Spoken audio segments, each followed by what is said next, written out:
All right, 7.5.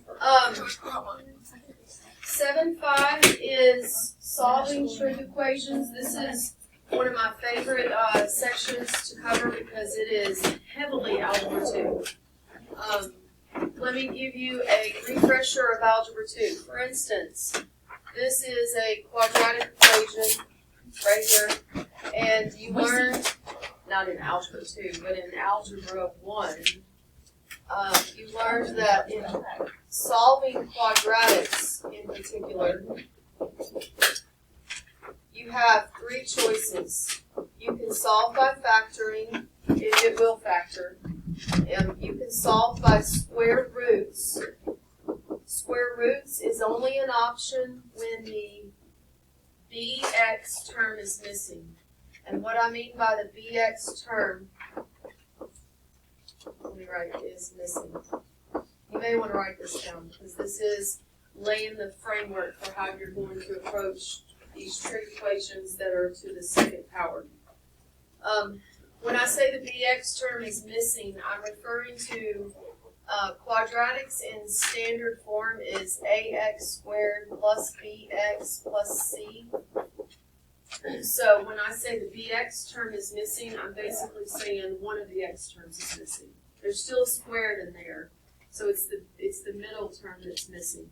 So for instance, this example right here would be solved by square roots because there is only one x visible. That's that one, right?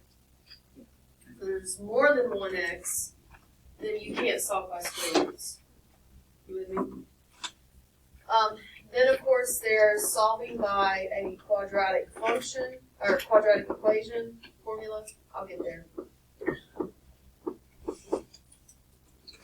Quadratic formula, if you recall, is x will be negative b plus or minus square root b squared minus 4ac all over 2a. Then there is a fourth option, which is solving by completing the square. I'm not writing it because we're not taking that approach. Then there's a fifth option, which is solving by graphing. And I'm not writing that because with these trig equations, it is a headache trying to find where they're crossing each other. But those are the 5 approaches for solving quadratics. The one that we end up using the most is factoring. We do have 1 or 2 with the quadratic formula, and then of course a couple with square roots. So just to refresh your memory, like right here, this example from Algebra 2, this is a quadratic, and I would want to use square roots because I only see a single x term. I don't see 2 of them. You have to isolate the term that's being squared. That means the 4 is in the way. It's attached by multiplication, so I would move it over here by division. 100 divided by 4 is 25. Then you undo the square by square rooting. Sorry.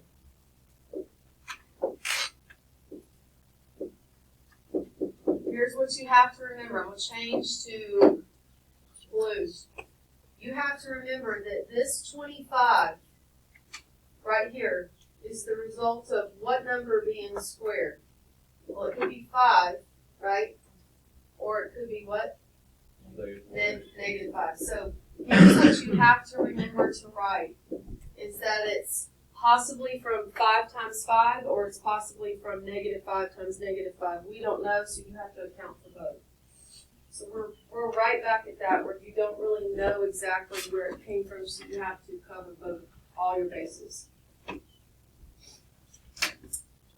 right, so that's what we're doing. So you might be saying, how are we going to apply the trig functions to that? Well, go back to what we just did in 7.4, where we were finding the angle of, what angle is sine equal to 1/2.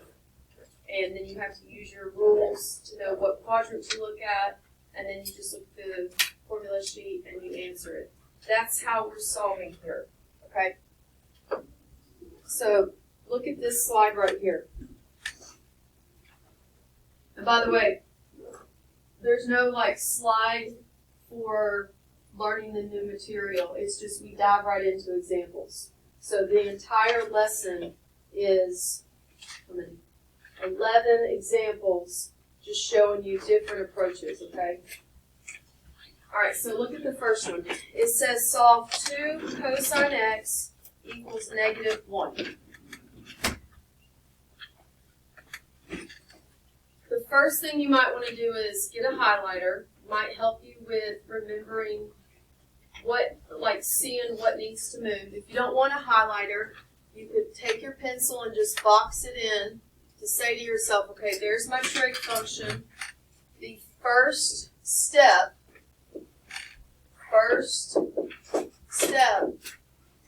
is to isolate the trig function.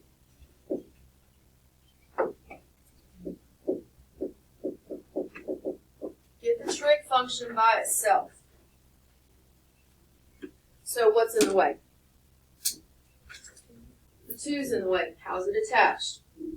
Multiplication, so I'll move it by division to the other side. So this 2 is going to go away by division. This just comes down. This becomes -1/2, right?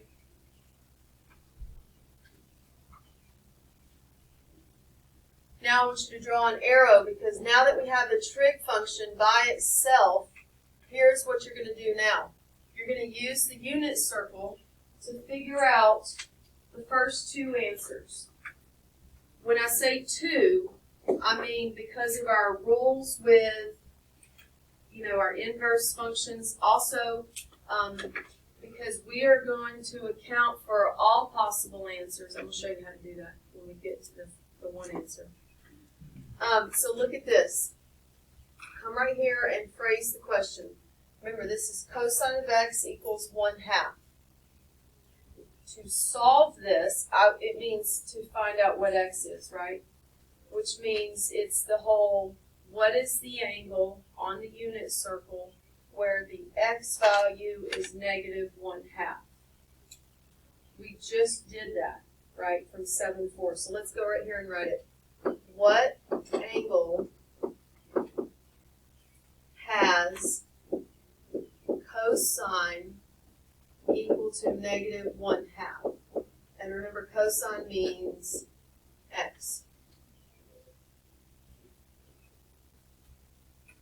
Okay, cosine, when we're going for the angle, cosine runs like this, 0 to pi, right?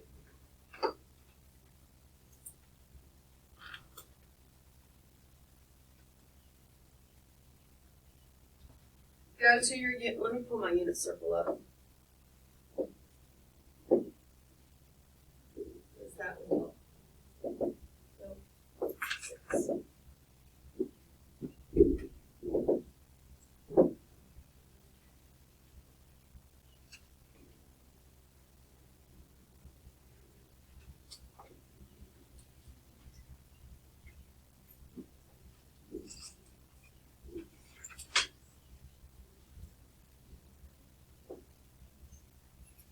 Okay, so in 7/4, when we were evaluating from 7/4, let me write this right here in green. Decide if you want to write this. Let me write it and explain it, and then you decide if you want to copy it down. From 7/4, if we had cosine inverse of x equals -1/2, we had to pull our rules and we had to figure out what quadrant we were in, and that was nailing it down to a single answer choice, right? And the whole restrictions came into play so that it would come to just one answer and we wouldn't have issues with having multiple answers. You with me? Remember we talked about how the graph didn't pass the horizontal line test, which meant it wasn't a function if you found its inverse. So if I was to say plug 5 in, y'all could come out with totally different answers. That's what not a function means. So in 7/4, we restricted it to say, hey, I just want to come to one answer, right? And so this is where we said to ourselves, okay, on the unit circle, in my rules, what x value is -1/2? Well, that would tell me I'm in quadrant 3, because x is negative in quadrant 3, or 2, sorry. This 7, 5 is saying, what if I want to find all the possible answers? All of them. So there's a nice breath of fresh air here in that you don't have to worry about the restrictions here. Because this is saying solve it for all values is what it means. Tell me every possible time that x is negative 1/2. So now your scavenger hunt is open to all 4 quadrants. You with me? So I'm going to label this as 7, 4, and I'm going to say right here, this is when we wanted one answer. We were told specifically, just give me the one answer, right? Now, and I'm going to change colors, for 7, 5, we want all answers, which means all 4 quadrants are fair game. Okay? So, looking at your unit circle, find where x is negative 1/2. You should always come to 2 answers, right? Because x is negative in quadrants 2 or 3. If it was, say, y is positive, well, that would be quadrants 1 or 2. So it's always 2 possible answers to start with. So go to your unit circle. We're looking for x is negative 1/2. You find it there? Okay, and we're going to pull the degree measure and the radian measure.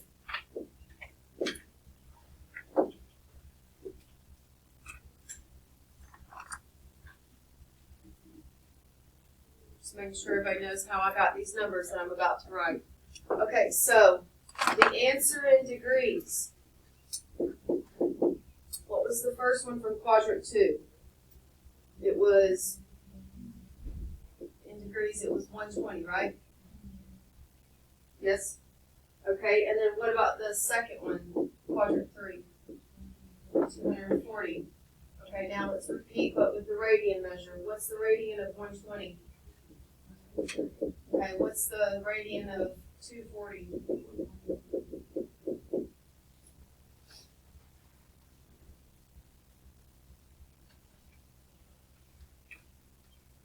Those are the answers in degrees and radians.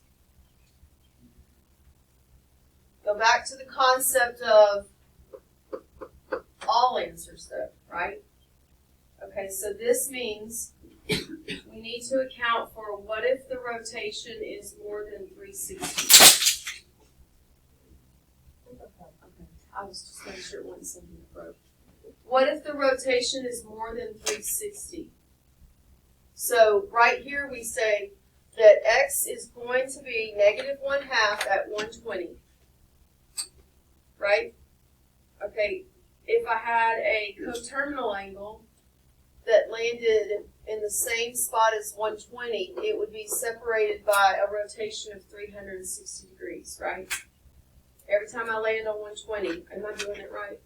Let's see, yeah. Every time I land on 120, right over here, like 360, when I land right here with the coterminal angle, x is going to be negative 1/2, correct?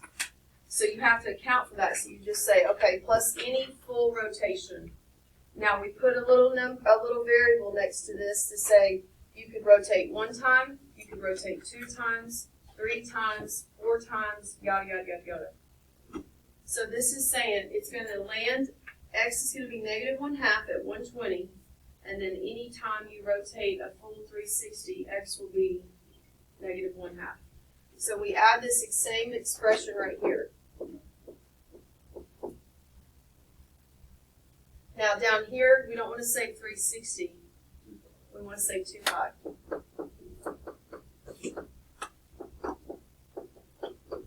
So we're going to put that for every answer we have? Not every answer. It's going to be for when it says all answers. Like, tell me where to show me all possible solutions for 2 cosine x equals negative 1. You would say this. You just find where it is the one time on the unit circle. which is always two answers. And then you just say, or any rotations after that. We do need to specify right here what K is. That's just the clean way to say, because K could be any number. Y'all remember this? K is an element of the integer family. That just means K is a nice, pretty positive or negative number. Positive 1, negative 2, positive 4, negative 5, 0. It doesn't matter. K is any nice number.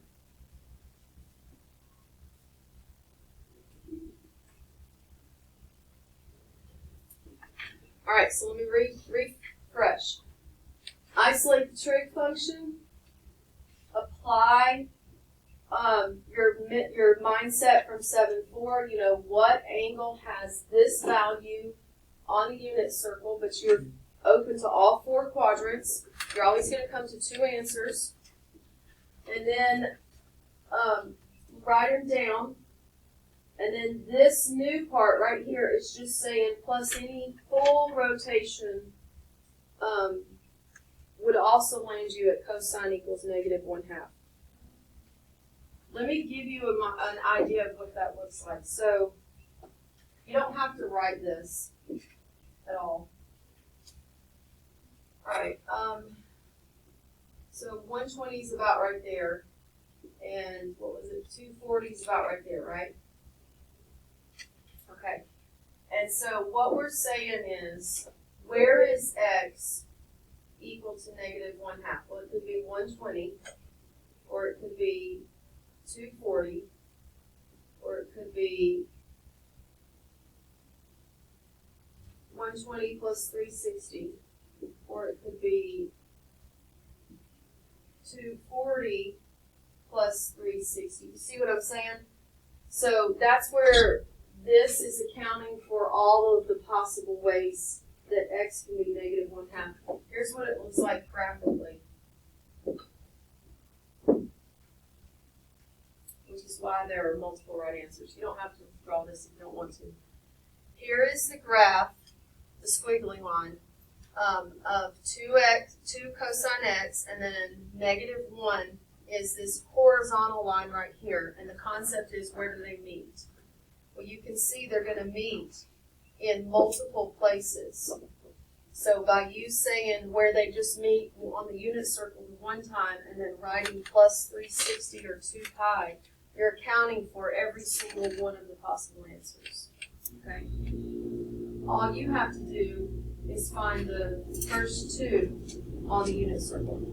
All right, let's go to the next practice problem.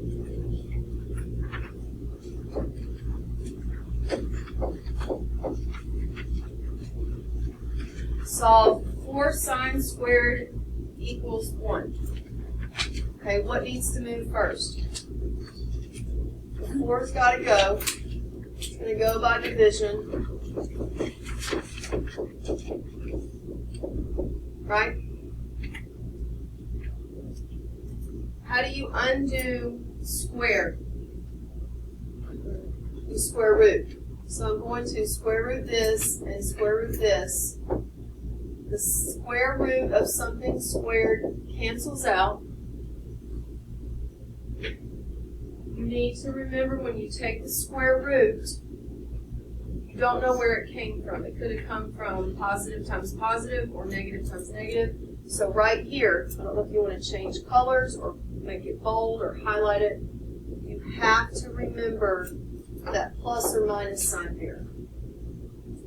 So we have plus or minus the square root of 1/4. When you have the square root of a fraction, you can break them apart into the square root of the top over the square root of the bottom, and if they're nice perfect squares, then you can square root it. So the square root of 1/4 is actually just what? 1/2, right?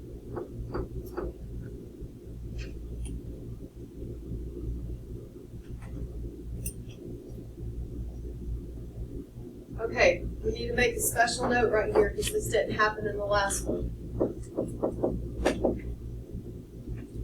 Note, when you come to plus or minus, this means any given quadrant. So where in the last problem we came to 2 answers, because this says plus or minus, we're going to come to how many? 4. We're going to have 4 answers. So go to your unit circle. Remember how to ask yourself the question. You're saying, what angle has a sine of 1/2 or negative 1/2? What does sine mean? Sine means y. So let's ask it right here. What angle has a sine or y value of 1/2? I should write and. Or negative 1/2.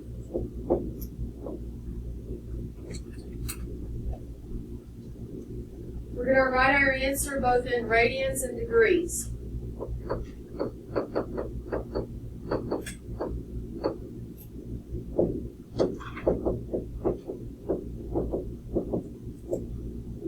Alright, so go to the unit circle looking for all the 1/2s in the y position.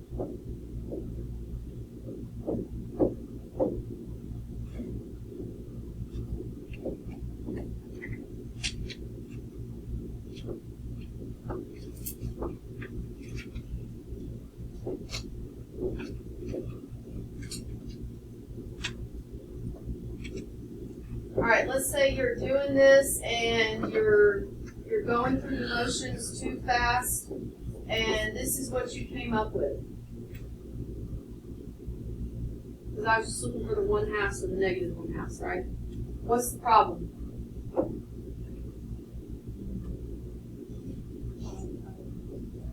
This one right here, I accidentally selected because I saw the 1/2, but it's actually in the X position. The reason I'm showing you this is because look at the ones that are in green. You should see a symmetry, right? They should all be the same reference angle. So if you accidentally pick one that's like kind of rogue, like doesn't make, this is 30, reference angle 30, reference angle 30, reference angle 30, reference angle 60, that should stand out like, okay, wait a minute, I've messed up. So there is a symmetry to it when you're going through the unit circle and trying to find, trying to find the answers.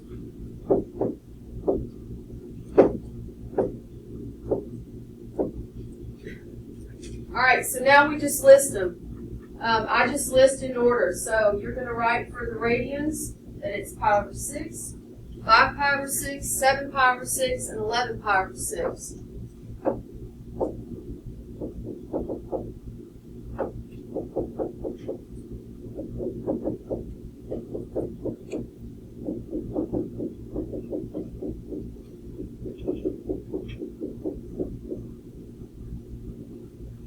Now, how do I count for if we were rotating more? What do I need to write after it?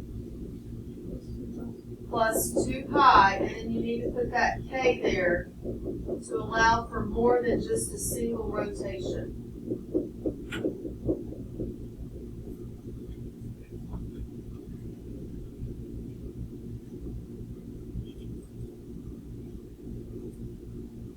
For degrees, you go back and you just repeat what you just did.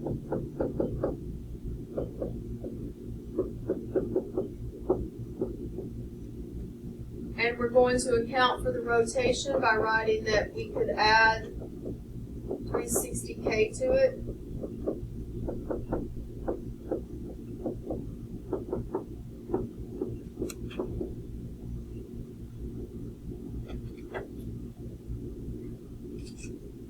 Now, if you can get here, I'm pleased. I'm happy. I have a question. Is it really necessary to list all 4 and then say plus 2 pi?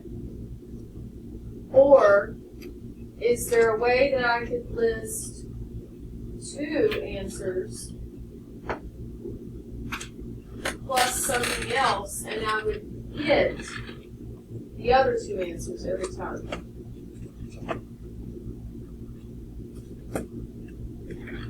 So pi over 6 plus pi. There it is. All right. Yes, so you could list this as one of the answers, and instead of saying plus 2 pi, notice the gap from here to here is always just a single pi, or 180. And that's always the case, by the way, because of that reference angle. So notice the gap from this one to this one is pi, and then that would land you here, and then if you added another pi, it'd bring you back around.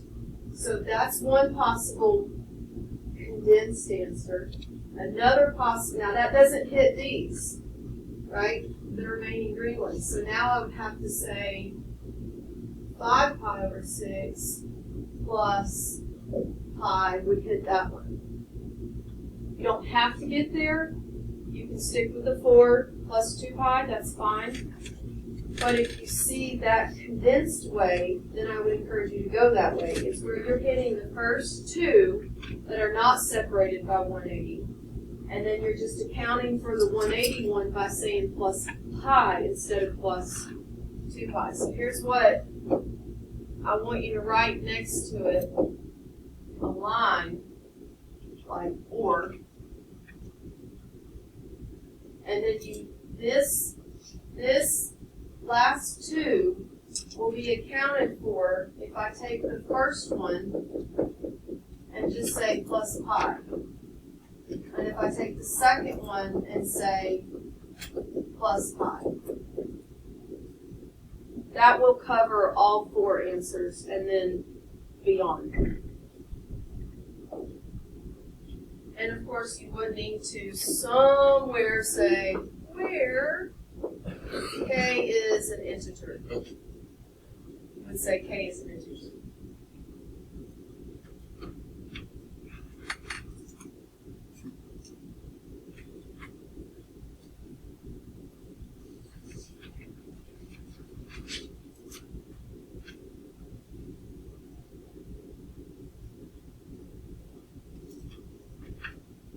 All right, let's go to the next practice problem.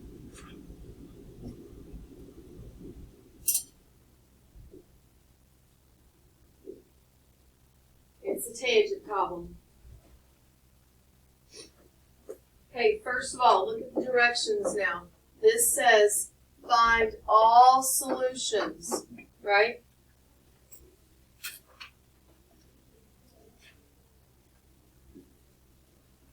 Find all solutions. Notice it doesn't give us any restrictions. There's no restrictions. It just says find them all. You have to run with it. Okay, so because, make a note, because no restrictions, dot, dot, dot, and that's my way of saying this means answer will have plus 2 pi k or plus pi k. It's up to you. Either one. You don't have to write both of those.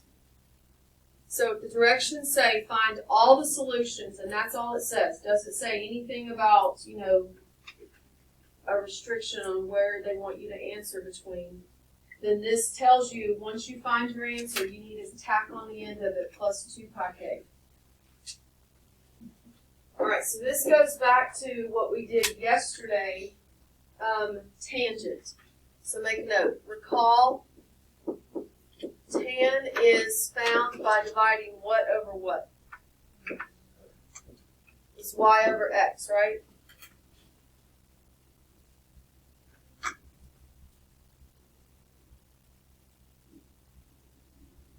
From your 7-4 notes yesterday, remember how we said it saves you the trouble when you hit a tan problem if you already have the tan of those 2 ugly coordinate points found. We practiced it yesterday. We pulled one of them, and then we pulled the other one, and we went ahead and found tan of both so that it would already be done, right? So either practice finding the tan of both or find a way to memorize which one's which. It's up to you. I think yesterday, did this one end up being, well, let me just recalculate because now I can't remember. I had a way yesterday. Y over X, keep, change, flip. I almost wrote KFC again.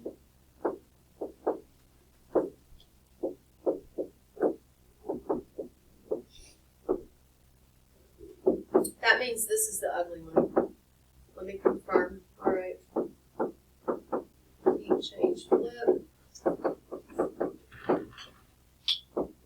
Yep.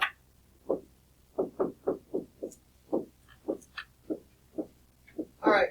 So yesterday, I remember it now, I was telling myself in my own head that the one that starts with the square root 3 fraction in the front is the one that ends up with the square root 3 over 3 in the bottom. That was my shortcut in my head that I was like, okay, I'm tired of finding tan.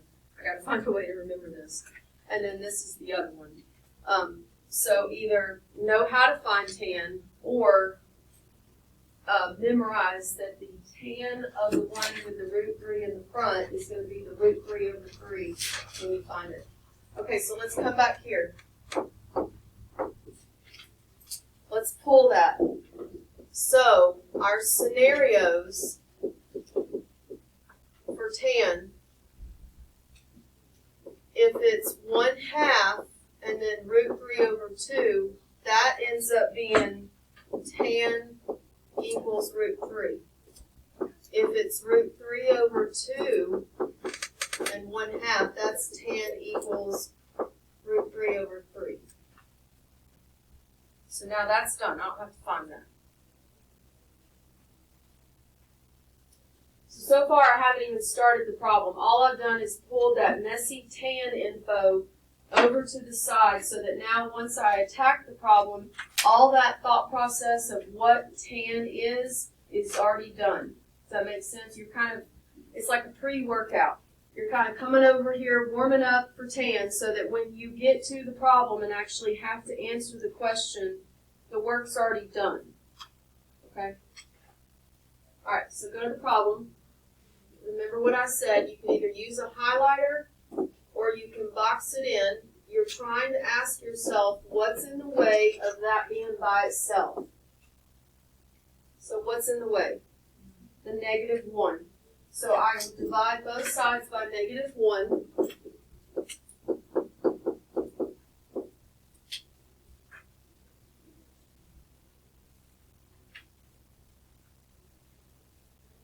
Now that you have the trig function by itself, this is where you go to ask yourself where or what angles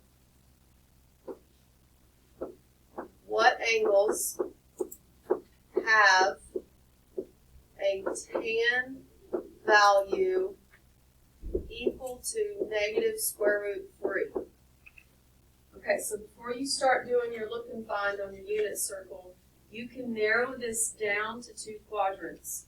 How can I narrow it down to 2 quadrants? It's negative. Use the sign to guide you on where you're actually supposed to be looking. If tan is negative, so tan is negative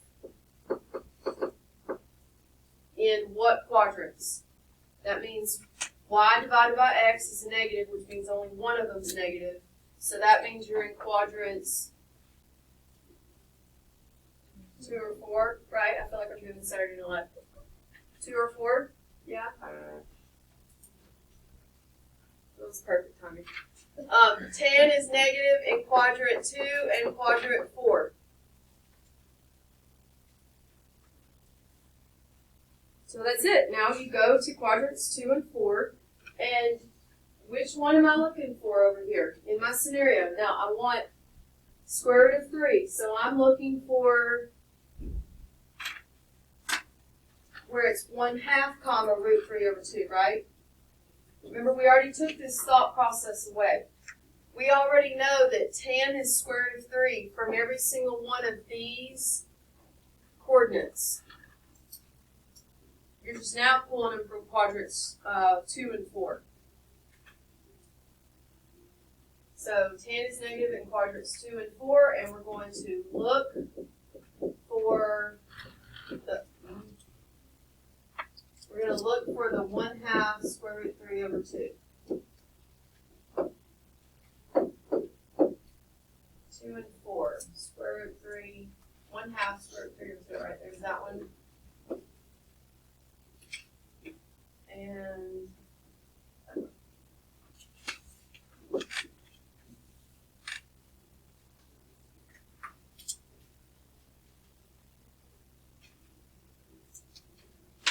y'all see how I got that?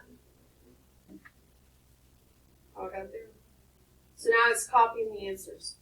A radian answer would be 2 pi over 3 plus 2 pi k. And then the second one would be 5 pi over 3 plus 2 pi k. Or,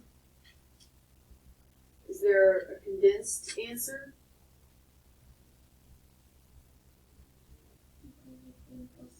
There it is. Yeah. The condensed answer, which if you're, I'll say overachiever. If you're an overachiever and you write both plus 2 pi k, that's fine. That's full credit.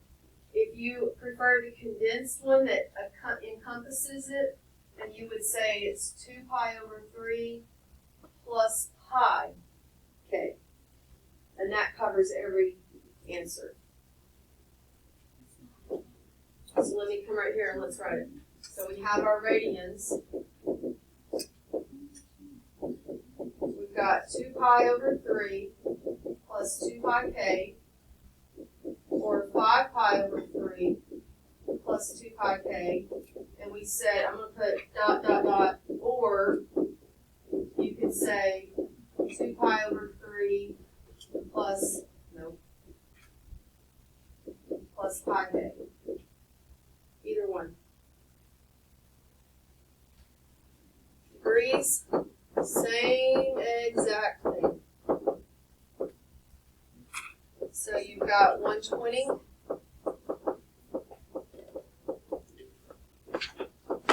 or 300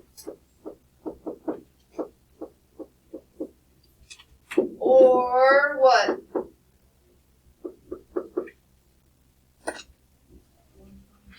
$120 plus $180. Yep. Either one. Of course, you do need to say where k is an integer. A lot of this, I'm going to highlight the stuff that gets repeated on every answer. Because I know when you look up here, you probably think to yourself, man, that is a lot of writing.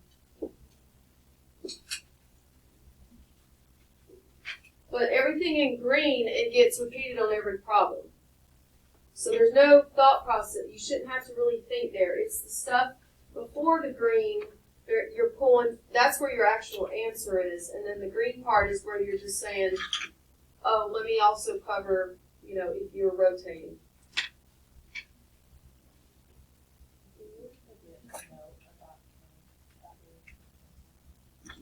One thing. Because you do need to say where k came from. Like, what is k? Because if you don't specify, it could be a decimal and then your answer's wrong. So you do have to establish this like on your test? Only if the questions say, yes, on the test, only if the question just says find all the solutions with no restrictions listed. Which takes us to the next problem, which is where it's saying find all solutions. This time, I just want you to stay within the unit circle. I don't want you rotating beyond. So going to this one right here, let's highlight, because there's something different here, and it's right here. This is saying find all solutions, but now there's a restriction, and the restriction is saying stay between 0 and 2 pi, or 0 and 360, which means don't worry about rotating another full circle. So this means no plus 2 pi k or plus pi k. We don't have to worry about that here. Now, if you accidentally wrote it, it'd be minus 1 point because it does say specifically stay within the unit circle. So make sure if it says that, you underline it and remind yourself this just means solve it for the 1 or 2 possible answers that there are. All right, let's do it. So here we go. We've got sine x right here. I need that by itself. What needs to move first? The square root of 3's got to go by subtraction. If this bothers you, change it. I'm going to say consider. You don't have to write this if you feel fine with it. But you can change this to 2y plus square root of 3 equals 0, and then just solve for y and go back and change y to sine x if it bothers you. Okay? All right, so we're going to subtract the square root of 3, which means it becomes negative. And now we're going to do what? We're going to divide by 2.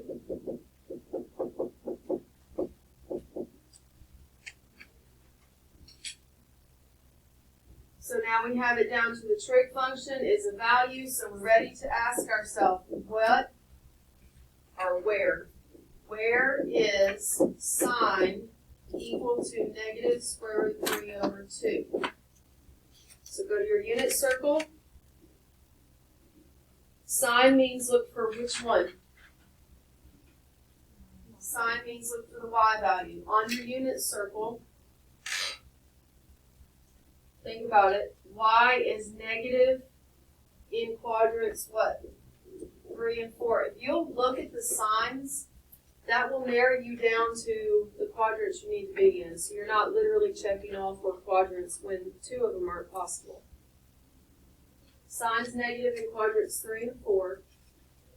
What'd you get for the radian? Yep. So you would list it 4 pi over 3. You can put comma 5 pi over 3 if you just want to write it one time. Or you could write the word or in between, or you could put a whole nother x equals 5 pi over 3. And then now you would say it in degrees. So x is 240 or 300.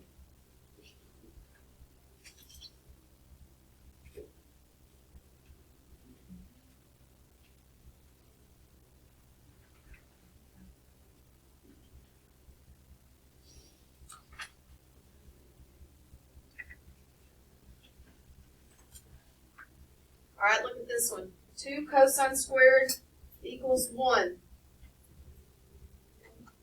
If this bothers you, consider writing it as 2x squared equals 1 and then just solve for x if you want to. All right, what do I need to move first? 2 moves by division. You do need the trig function to just be basic trig, not squared. So if it is squared, that means you have to square root it, which means watch out. Yep, you gotta watch your answer on the next line. So the cosine of x would equal the positive negative square root of 1/2. Okay, remember that this little blue plus or minus means any quadrant. Meaning we're pulling four answers. Now, you might be thinking square root of 1/2 is nowhere on the unit circle. And it's not. Split that apart, that would be the square root of 1 over the square root of 2, right? Right, I'm going to write next to it. Or square root 1 over square root 2. Square root of 1 is 1. If the square root of 2 was in the bottom, I would have to rationalize it. So this is actually square root 2 over 2. You see how that becomes that? So we're looking on our unit circle. Where is all four possible answers, x equal to root 2 over 2.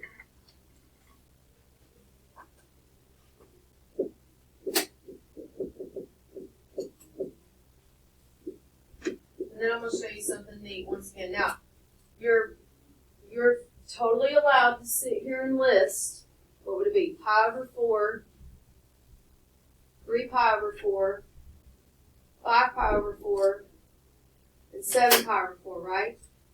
Is that it? So you can list that if you want. Or, so this is what we were trying to hit. All of these, right?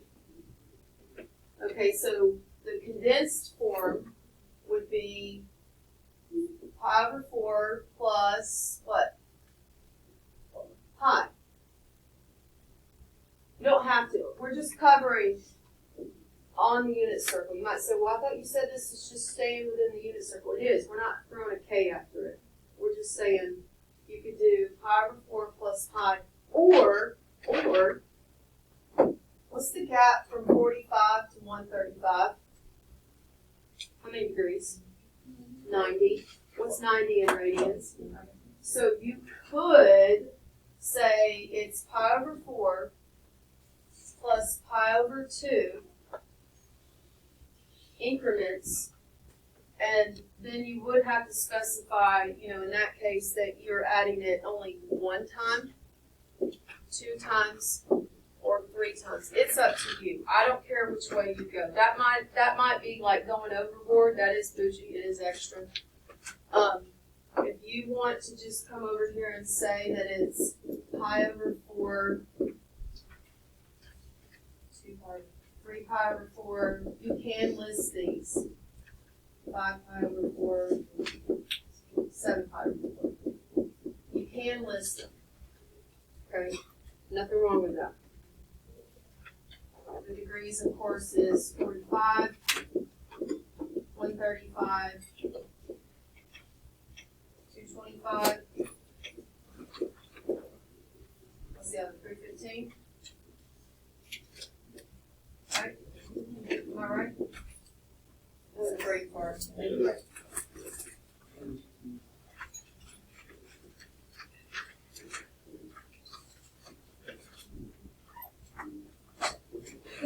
All right, you need to start the 7-5 homework. You should be halfway through it by the time you get to me Monday. I'm going to go ahead and give you the review, because this, like chapter 7, that's it. We don't have a 7-6, 7-7. We don't have any of that. This review has way more questions on it than your test is going to have. The review covers the last exam and this new stuff.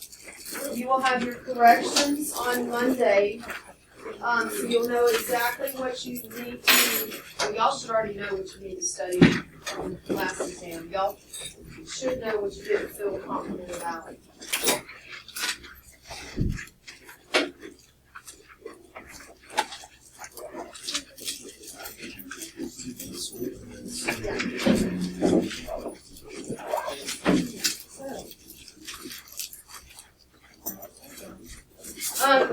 Before I lose y'all, please look over here at this.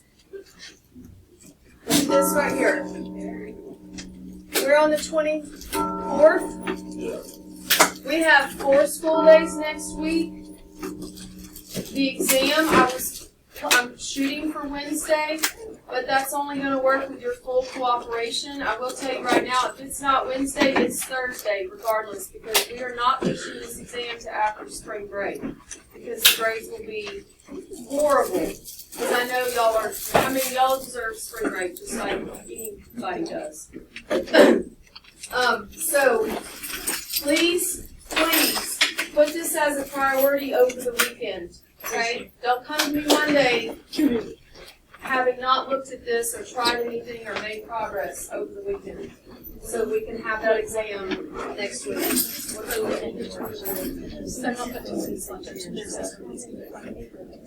What